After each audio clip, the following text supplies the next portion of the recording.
Another term we hear all the time in the United Methodist Church is vital congregation. In fact, it's a term that is the subject of much debate and is often misunderstood. A vital congregation does not have to be big or full of wealth. Still, there are real indicators or signs of vitality. Some used by the United Methodist Church include average worship attendance as a percentage of members, total membership trends, number of children, youth, and young adults, number of professions of faith, annual giving per attendee, and financial giving beyond the local church. Of course, these are only indicators of vitality, not vitality itself. You may have other indicators or signs to offer. With the bishop, we spent some time working on our definition of vital congregations. It was a fruitful conversation, but let's go deeper.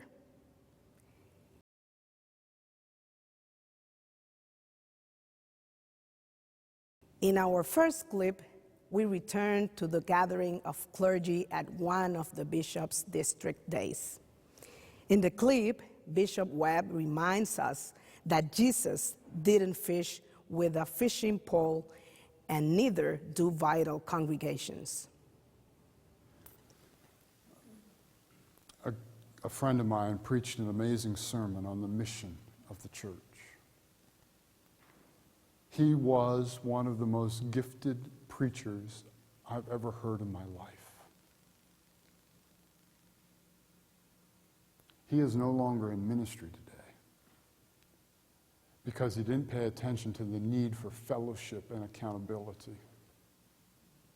He put himself on an island. He became dependent upon his own abilities and his own strength and his own success. And he did something really stupid.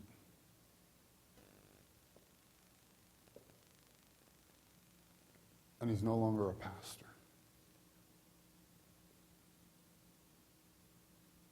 But he showed a sermon about the mission of the church. And in that sermon, he reminded us that Jesus didn't fish with a fishing pole. And he said, you know why Jesus didn't use a fishing pole? Because when you use a fishing pole, you get specific about the kind of fish you're trying to catch. But Jesus used nets. Because when you fish with nets, you don't care what kind of fish you catch. You're going after them all. And then he said, and remember, Jesus calls us to catch the fish, not clean them. When we cast our nets in our community, what kind of fish will we catch?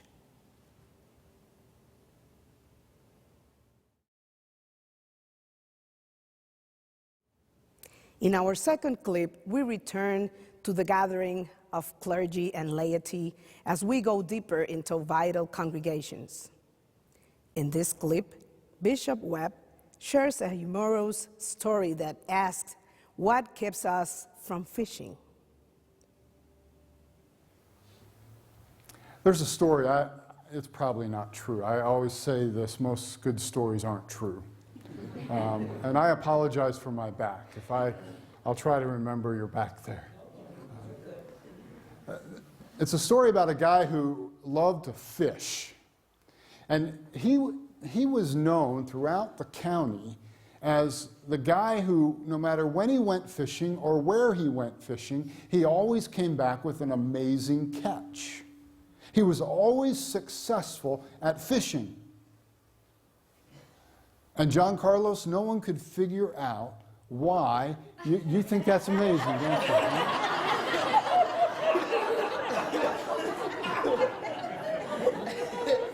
And Natalia, no one could figure out why he was always successful. So, one day his brother-in-law decided to get himself invited to one of these fishing trips. Now, this guy's brother-in-law was a game warden. And so they met in the morning at the guy's house to go fishing, and the guy had his boat already hooked up to his truck, and they loaded stuff in, and they headed off to the lake. And they were putting the boat in the water, and the guy who was the amazing fisherman was bringing his stuff out of the truck into the boat, and the game warden, his brother-in-law, noticed that he didn't even have a fishing pole. He didn't have a tackle box. He just had this bag. And the game warden thought, well, that's kind of strange.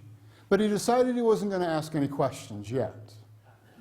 So they got into the boat and they headed out into the lake. Now, I'm not a fisherman, but I understand that if you're going to fish on a lake, you want to try to find a ledge, or you want to try to go somewhere close to the shore where there might be some brush, where the fish are kind of congregating or doing whatever fish do under the water. But this guy, he took the boat right out into the middle of the lake and dropped anchor. And the game warden, his brother-in-law, said, what are you doing? You're not going to fish from the middle of the lake, are you? You'll never catch anything. The guy didn't say a word. Instead, he reached down into his bag and he pulled out a stick of dynamite. and he lit the dynamite and he threw it in the water. Well, a few seconds later, there was this muffled explosion under the water, and a few seconds after that, there were hundreds of stunned fish floating on the surface. Well, remember, his brother-in-law's a game warden. So he went into game warden mode, and he began to just read his brother-in-law the riot act. He went through every fishing regulation that he could remember. And when he was done, the guy's just sitting there looking at him. Didn't say a word. But then he reached down into his bag and he pulled out a second stick of dynamite. He lit it and he threw it onto the lap of his brother-in-law, the game warden. And then he said, well, you just going to sit there? Or are you going to fish? So, what keeps us from fishing?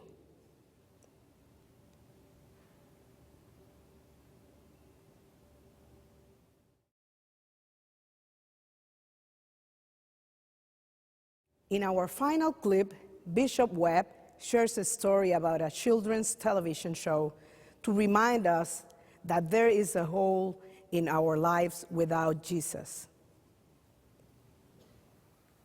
My kids, when they were little, used to watch The Donut Man. Did you ever hear of him? The Donut Man was a Christian performer for kids. He had a little puppet that was a glazed donut.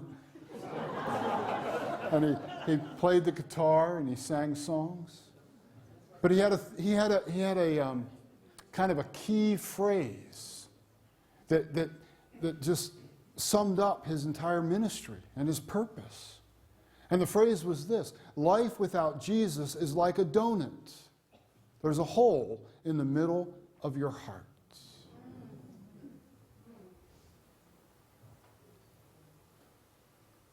Here's what I believe, and I think it's solid theology. God has created every person with a space that can only be filled by God. And friends, the world is out there saying to people, here, this will fill that space. Here, try this. Surely that will fill that space. We know what fills that space. It is the person of Jesus Christ. What do the people try to fill their empty spaces with? How can we share Jesus with them?